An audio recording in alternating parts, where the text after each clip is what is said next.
amal itu bagus karena banyak kuantitas atau bagus karena kualitas? Sepakat? Karena kualitas. Sepakat ya? Baik. Apa kata beliau? Ma qalla amalun. Tidaklah satu amal Allah nilai sedikit. Baraza min qalbi zahidin. Jika amal itu tumbuh dari kolbu yang zahid, kolbu yang zuhud. Ciri-ciri kolbu yang zuhud, ketika dia takbir, dia merasakan kebesaran Allah, dia nggak ingat dunia lagi. Sampai ruku, sampai sujud, sampai assalamualaikum. Ini udah nggak khusyuk, orang lagi ngaji, sholat syuruk. Kira-kira gimana tuh Pak hasilnya? Ya, nggak jelas hasilnya. Kalau ada ustadznya agak tersinggungan, bisa marah-marah dia Pak, ngelihat ada orang lagi sholat syuruk. Kecuali ustadznya bisa husnuzon, ya nggak ada masalah. Wala kathura amalun baraza min qalbin raghibin. Sebaliknya, satu amalan tidaklah disebut banyak jika muncul dari kolbu yang raghib, yang cinta kepada dunia. Ini saya ganti bahasanya sedikit. Ma qalla amalun baraza min qalbin arifin. Tidaklah sedikit amalan jika bersumber dari kolbu yang arif, yang kenal kepada Allah. Wala kathura. Sebaliknya tidak disebut banyak amal. Baraza min qalbin jahilin maridin. Jika bersumber dari kolbu yang jahil, tidak mengenal Allah, marid, yang sakit. Ciri-ciri kolbu yang sakit apa? Salat itu adalah alazzu ghazair ruh. Salat itu adalah amalan paling lezat bagi ruh. Kalau salat Bapak sudah nggak nikmat, berarti kolbunya berpenyakit. Gimana? Punya penyakit nggak kolbu kita? Ada? Pasti banyak Pak. Saya juga punya penyakit kolbu saya. Karena kolbu kita berpenyakit, nggak bisa menikmati. Seperti orang lagi sakit demam, nggak bisa menikmati makanan. Ada orang demam Pak bisa menikmati makanan? Nggak ada. Nggak bisa kok menikmati makanan. Apalagi kalau sariawannya di mulut, waduh sakitnya bukan main. Suka pedes. Tapi bibirnya, lidahnya lagi sariawan. Dikasih menjerit nggak Pak? Nah inilah yang terjadi pada orang-orang. Kenapa ada orang-orang yang tertentu dikasih zikrullah, malah dia menjerit. Malah dia lari, malah dia muntahkan. Ya. Bahkan beberapa ngejek, makanan apa nih? Nah, itu kalau makanan. Kalau zikir gimana? Zikir apaan nih beginian? Gitu. Itu kolbunya berpenyakit itu. Penyakit ini ada yang disebabkan karena ilmu yang salah ditelan. Dia dapat ilmu, ilmunya itu bukan ilmu. Ilmunya itu meracuni otaknya. Maksudnya pemahamannya salah. Dikira orang zikir begitu, itu dianggap sesat. Rusaknya di dalam. Ya.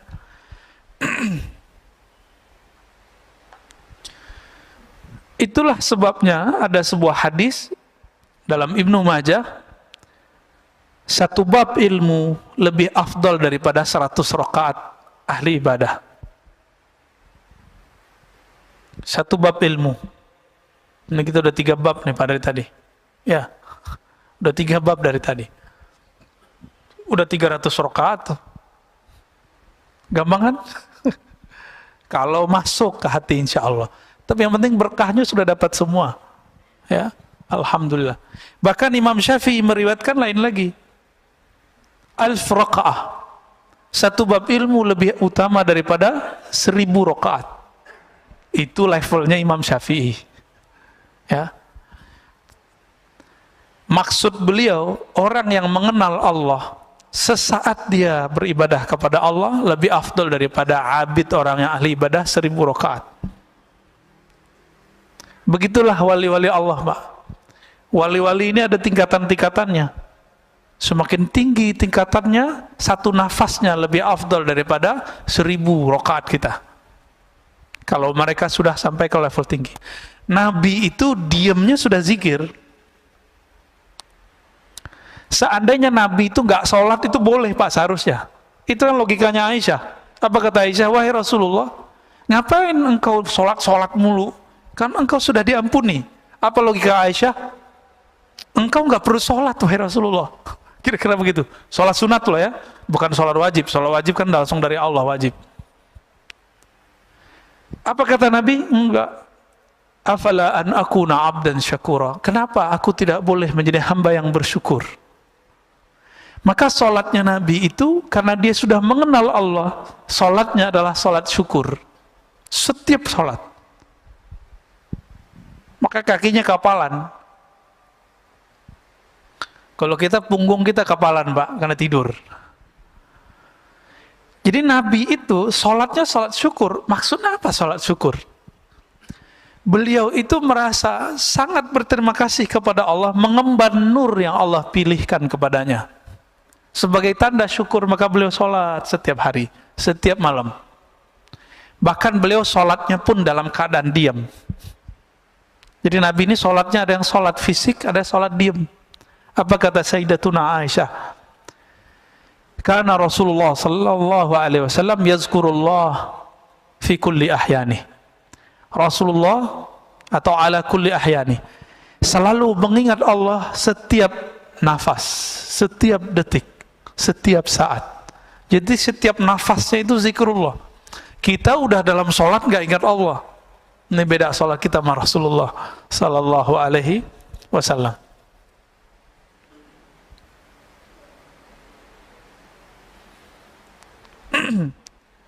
Dikatakan di sini Ibnu Mas'ud berkata, raq'atan min zahidin alimin khairun min ibadatil muta'abbidin al-mujtahidin ila akhir ad-dahr abadan sarmada. Ini lebih parah lagi Pak. 2 rakaat orang yang zahid, yang tidak cinta dunia, yang bahkan akhirat pun dia nggak minat, dia minatnya yang punya dunia dan akhirat. Alimin yang alim, mengenal Allah, lebih utama daripada sholatnya ahli ibadah sepanjang umurnya, sepanjang hidupnya, ila akhir dahar, sampai kiamat nanti. 2 rakaat doang. Loh, kok bisa begitu? Kalau ahli ibadah dia sholat, dia ibadah karena ingin sesuatu yang dia dapat. Sedangkan orang yang mengenal Allah ini, dia menyembah Allah karena Allah pantas disembah. Bapak puji saya 1000 kali, tapi karena pengen dapat sesuatu dari saya. Tapi ada di antara Bapak ini berteman dengan saya cuma sebentar, tapi bertemannya benar-benar ingin jadi teman. Saya milih yang kedua apa yang pertama Pak? Kalau Bapak dikasih pilihan nih, pertama apa yang kedua? Muji kita, Masya Allah. Tapi dia pengen sesuatu dari kita. Ya, pujian matre. Hamba-hamba yang muta'abbidin ini, ahli ibadah ini, dia pengen sesuatu. Inilah yang terjadi pada orang-orang yang puasa karena pengen sesuatu, zikir karena pengen sesuatu.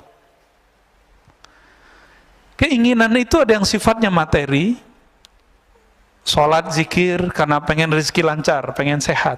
Ada yang naik dikit, pengen tenang. Ustadz, saya pengen tenang. Ya kalau zikir ya pasti tenang. Cuma kalau dia putus zikir, ketenangannya hilang lagi. Emang kalau nggak tenang mau ganti Tuhan? Ya. Kalau nggak tenang mau ganti Tuhannya? Maka Allah itulah ilaha illallah. Dialah yang berhak disembah dalam keadaan tenang, damai, atau dalam keadaan kelusak-kelusuk, sama aja. Nah ini yang disebut alim, orang yang mengenal Allah. Kalau lagi senang ingat Allah. Lagi susah, saya udah sholat kok masih susah aja gitu. Ada yang kebalikan, kalau lagi susah ingat Allah, lagi seneng ya, itu kebanyakan yang nomor 2.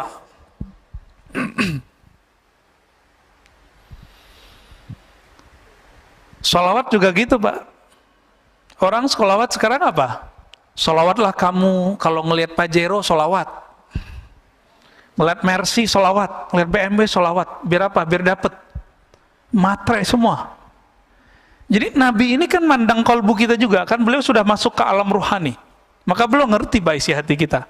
Bahkan di masa beliau hidup, beliau mengatakan, Uridat alayya a'malu ummati. Amal umatku sudah disetor semua kepadaku. Dari beliau hidup sampai beliau mau meninggal semua. Semua sampai akhirat nanti, Nabi sudah diperlihatkan semua. Jadi kita duduk begini, Rasulullah sudah dikasih unjuk dulu. Tinggal nanti dilurusin Pak niatnya. Maka kalau setiap kali duduk ngaji, diulang niat di hati, ya Allah, aku ingin belajar karena ingin mengenal Engkau. Karena ingin mendekatkan diri kepada Engkau. Itu sebabnya ulama Syafi'iyah selalu mengingatkan orang-orang kalau mau sholat, belakangnya harus ada niat lillahi ta'ala. Ini dibid'ahin sama kawan kita ya. Dia nggak ngerti tujuan ulama kita untuk apa. Kalau Nabi mah nggak perlu pakai usoli-usolian, nggak perlu pakai nawaituan. Kalau Nabi, sahabat Nabi nggak perlu, kita perlu Pak. Karena niat kita kadang tidak benar kepada Allah Subhanahu wa ta'ala. Kapan hamba-hamba Allah ini menyembah Allah? Karena Allah itu Tuhannya, bukan karena dia ingin menuhankan dirinya, bukan karena dia ingin mewujudkan hajat dirinya. Kapan itu terjadi? Sesaat saja kita ibadah karena Allah pantas disembah, bukan karena saya ingin ada hajat yang ditunaikan. Saat itulah kita menjadi hamba Allah yang hakiki. Inilah yang disebut zahid, ini yang disebut alim. Ini yang sering disalahpahami. Sayyidatuna Rabi'atul Adawiyah, perempuan yang sangat indah budi pekerti dan ruhaninya. Beliau ini pernah berkalam, kalamnya ini disalahfahami oleh orang-orang yang jahil. Apa kata beliau? Ya Rabb, ma'abadtuka raja'an lil jannati. Ya Rabb, tidaklah aku menyembahmu karena aku harap dapat surgamu. Tidaklah aku menyembahmu ya khaufan min narik, karena takut neraka engkau. Ini dianggap oleh mereka si Rabi'ah ini sesat. Kenapa? Masa ibadah bukan karena surga? Inilah orang jahil menentang orang yang alim. Di dalam Al-Quran itu ada dua jenis surga Pak. Surga yang dikatakan oleh Rabi'ah itu surga syahwat, hurain. Ya dia sudah perempuan, dia nggak minat sama hurain. Ibu-ibu ini, akhwat ini bisa coba bayangkan, baca semua kisah di Quran, itu lebih banyak cerita untuk menyenangkan laki-laki, benar nggak? Ini jujur aja nih Bu, jujur. Perempuan disebutkan sebagai objek syahwat di dalam Al-Quran, benar nggak? Kenapa? Karena Nabi yang diturunkan laki-laki, yang mendengarkan waktu itu kebanyakan laki-laki. Maka tidak jarang perempuan bertanya, loh itu hurain, bidadari, kita punya bidadara nggak? Begitu kalau perempuan yang kritis.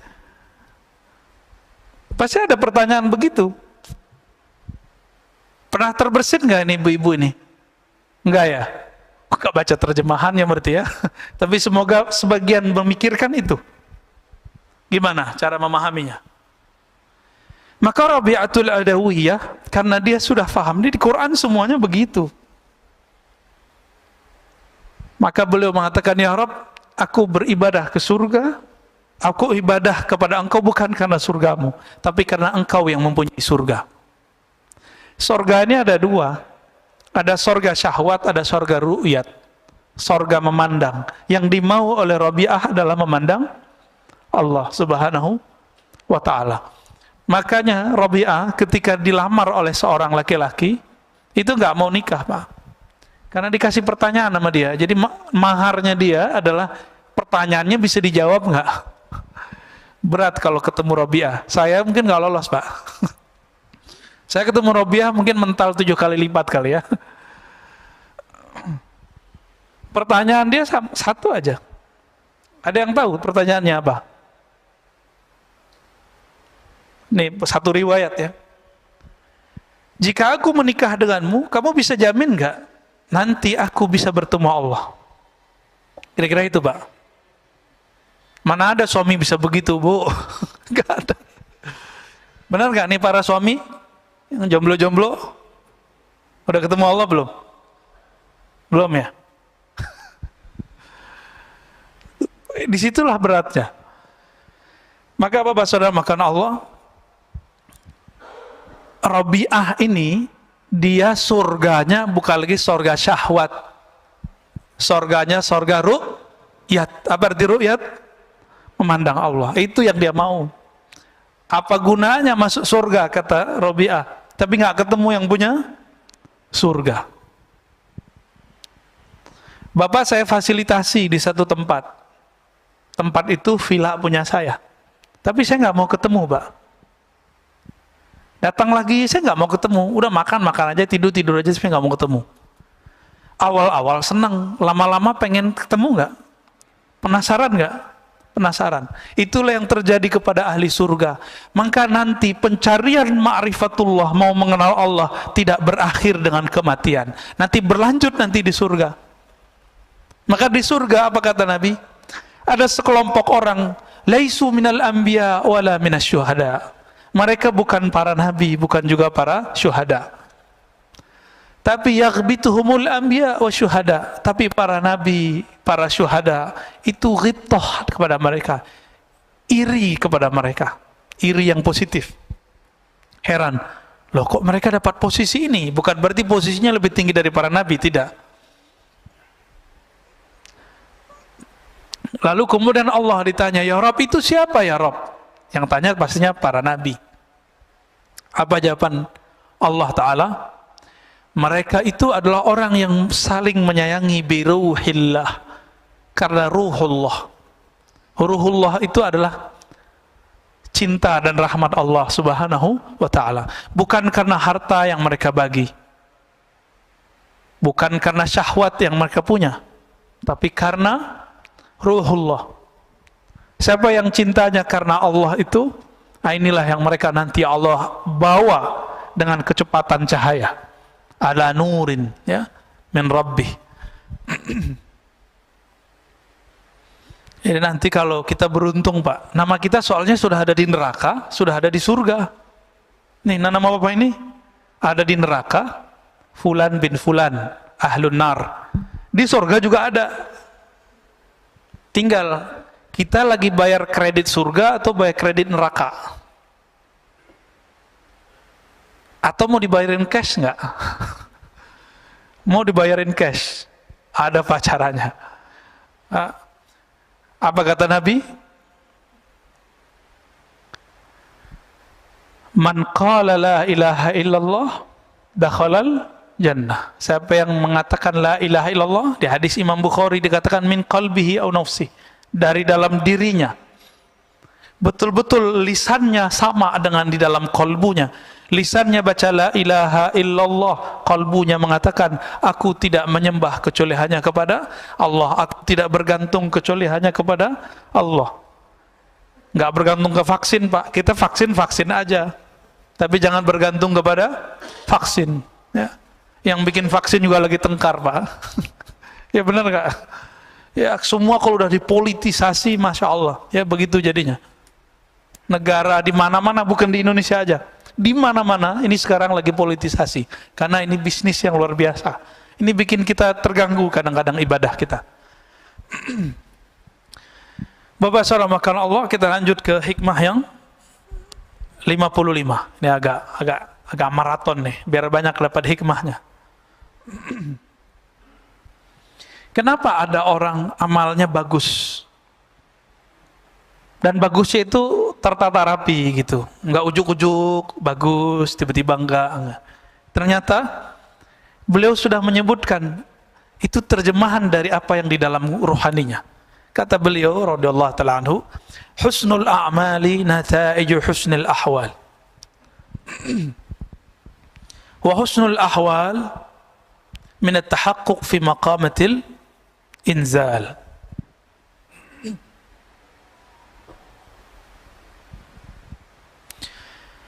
Sempurnanya amalan, amal sempurna itu nggak ada riaknya. Jadi jangan dibayangkan amal sempurna itu bagus rukun-rukun zahirnya saja. Sempurnanya amal tidak ada riya. Sempurnanya amal bukan karena kita ibadah karena pengen sesuatu. Ya. Nata'iju husnil ahwal. Bagusnya amalan, stabil. Di rumah dia sholat, di masjid dia sholat. Di rumah sholatnya lama, di masjid juga lama. Ada kebalikannya. Kalau di masjid sholatnya lama, kalau di rumah sholatnya buru-buru. Nah, berarti ahwalnya bermasalah nih.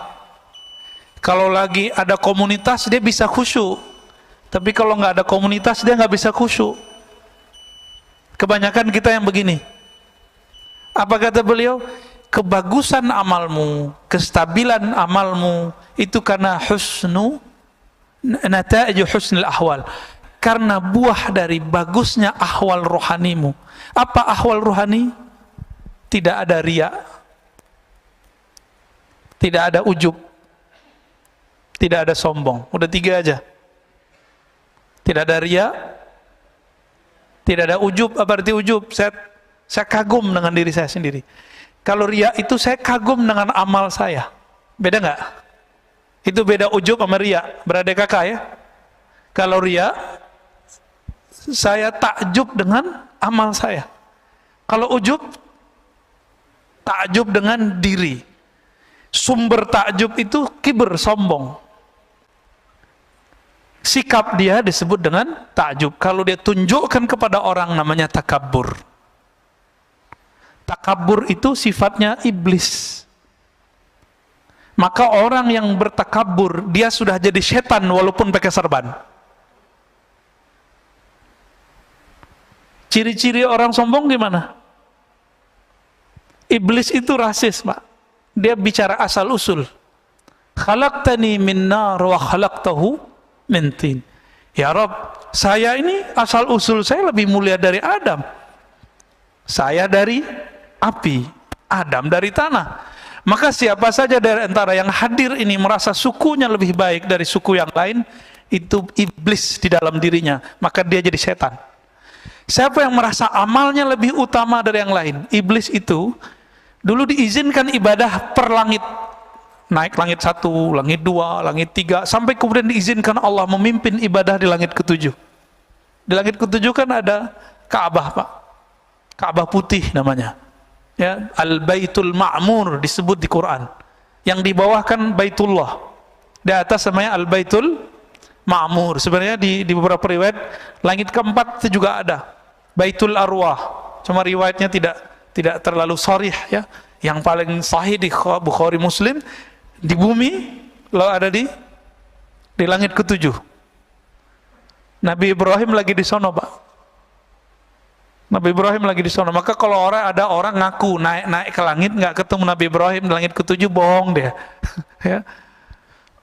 Banyak ya, ada beberapa tokoh-tokoh spiritual belagu ngomong, saya nyantri di langit sekian tahun. Cek aja, ketemu nggak ente sama Nabi Adam di langit pertama? Ketemu nggak ente sama Nabi Isa di langit kedua? Kalau nggak, halu. Banyak orang halu itu hari ini. Serban bukan jaminan orang punya tingkatan tinggi. Kan nggak ada hadis sahih mengenai keutamaan serban orang yang tinggi. Tapi kalau habaib emang disunnahkan pakai serban, Pak, supaya tidak salah lihat, terutama kalau dia guru. Begitu dalam fatwa ulama-ulama Hadramaut. Jadi jangan suuzon juga kalau ada habaib pakai serban. Ya, itu dia lagi jaga nasabnya itu. Perintah dari guru-gurunya di Hadramaut. Ya.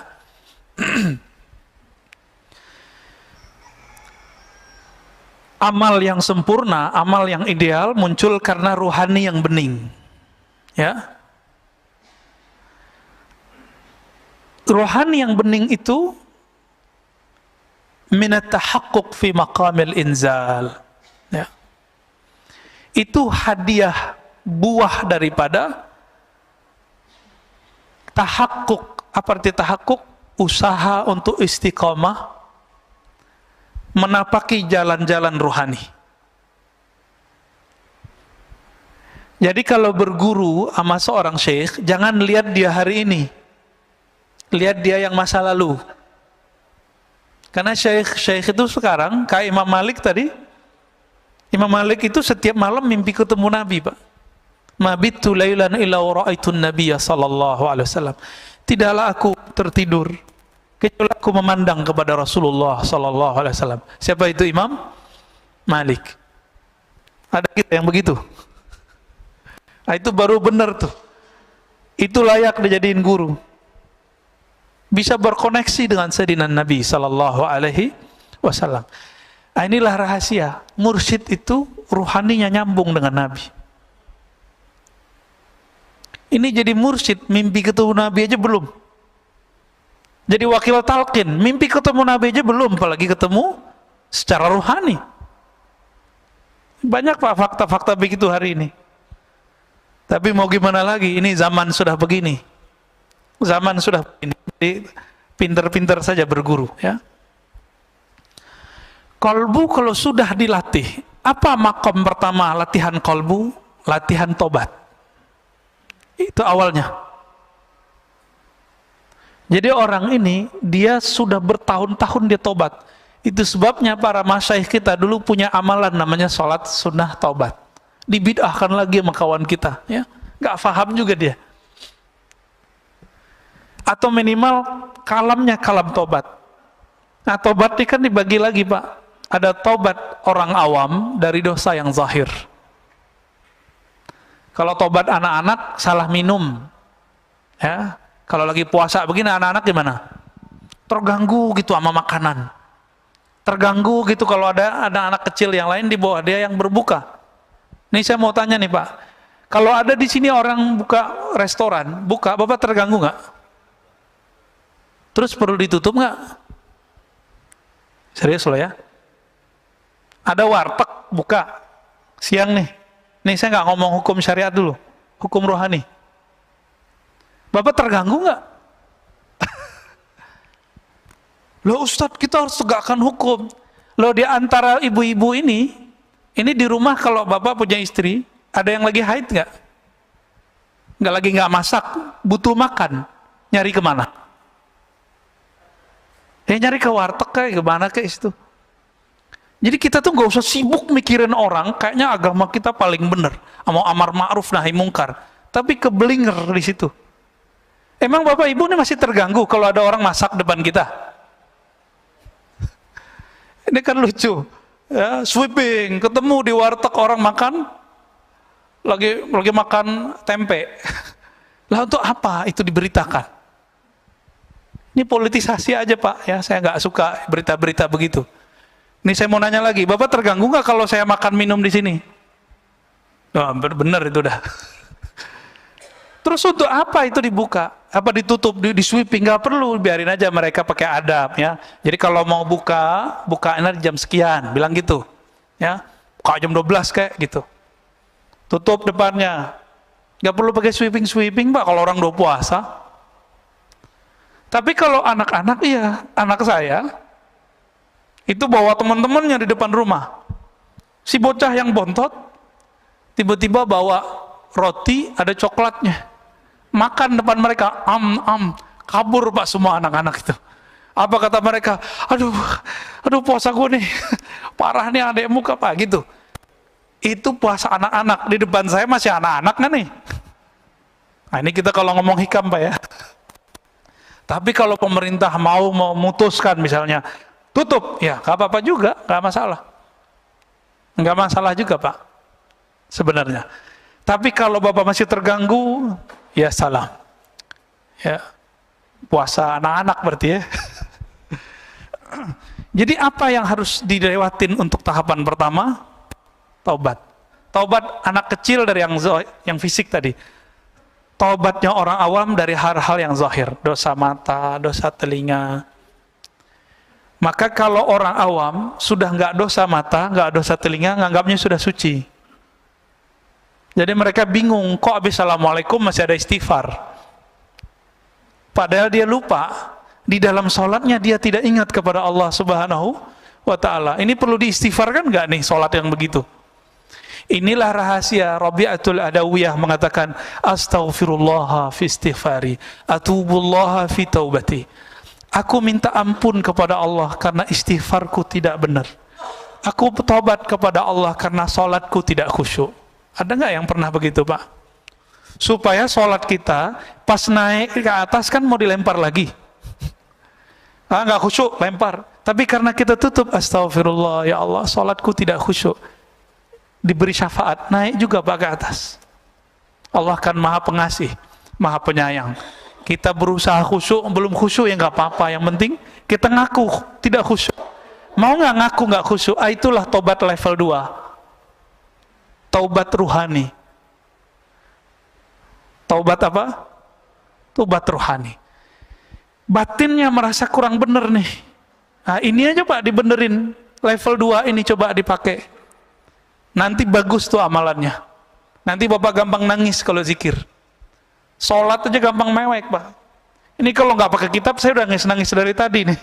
Ya, kenapa saya ngajar pakai kitab? Bukan karena gagah-gagahan pakai kitab, bukan. Ini cara saya untuk menahan diri. Karena kalau mau nangis setelah kitab hilang nangisnya, Pak. Alhamdulillah, ya. Guru saya ada beberapa, itu kalau sudah bahas bab begini, nggak ada kitab ataupun ada kitab nangis terus. Untungnya saya kalau ngeliat kitab langsung berubah. Ya, alhamdulillah. Karena akalnya balik lagi. Kalau nggak cuma rasa yang muncul. Kalau rasa lebih dominan dari akal pikiran kita, kita bisa nangis setiap saat. Sujud nangis, ruku nangis, takbir nangis. Ntar orang-orang bilang, ini kenapa ini nangis? Ada Syekh Shinqiti, guru dari Syekh Salih Al-Maghamisi di Madinah. Ngajar ba'da maghrib sampai isya, karena ada majelis biasanya di Masjidil Haram, di Masjid Nabawi. Habis Assalamualaikum itu langsung nangis. Mau ngomong lagi, baca ayat lagi, nangis lagi. Jadi ceramahnya dari awal maghrib sampai menjelang isya itu nangis, Pak. Mau ngomong lagi, nangis lagi. Mau ngomong lagi, nangis lagi. Nangislah semua orang yang di depan. Begitu mereka kalau ahwal rohaninya datang. Kenapa ahwal rohani yang bening itu tumbuh? Karena mereka tahakkuk fi maqamatil inzal.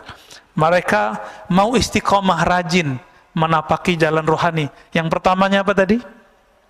Taubat. Taubat mereka tidak lagi fisik, tapi sudah masuk taubat rohani, taubat kolbu. Babak satu maksiat zahir, satu hitam di sini. Tapi kalau ada maksiat batin, itu hitamnya lebih kenceng, lebih kayak aspal lengket. Disebut dalam bahasa Arabnya nuqtah sauda. Noda hitam yang lengket. Itu hitam. Inilah yang menghalangi kita untuk tidak bisa memandang alam malakut, alam jabarut. Alam rasa, bisa merasakan dekatnya kita kepada Allah Subhanahu wa ta'ala. Ini yang dikatakan oleh Imam Ahmad. Laula anna syayatin yahumuna ala qulubi bani Adam. Seandainya syaitan tidak mengerebut memenuhi kolbu manusia, ya, menutupi kolbu manusia, tentulah mereka tentulah mereka akan melihat malakutas samawat. Mereka akan mampu melihat alam malaikat. Jadi sahabat-sahabat tertentu Allah izinkan Pak bisa ngelihat malaikat. Ibnu Abbas ngelihat Jibril 2 kali. Malaikat siapa yang dilihat? Itu artinya nanti ada posisi kewalian pada orang ini. Ternyata Jibril tugasnya apa? Bawa wahyu. Maka tugas Ibnu Abbas nanti adalah menjelaskan makna wahyu, disebut ahli tafsir. Tidak ada ilmu tafsir hari ini kecuali lewat Sayyidina Ibnu Abbas. Ada orang lihat Mikail, nanti tugasnya lain lagi tuh Pak. Tugas kerohaniannya. Ada yang suka ngelihat malaikat maut. Nah, nanti tugasnya nalkinin orang mati, ngelepas orang mati. Itu beda-beda tuh tugasnya. Allahumma shalli ala.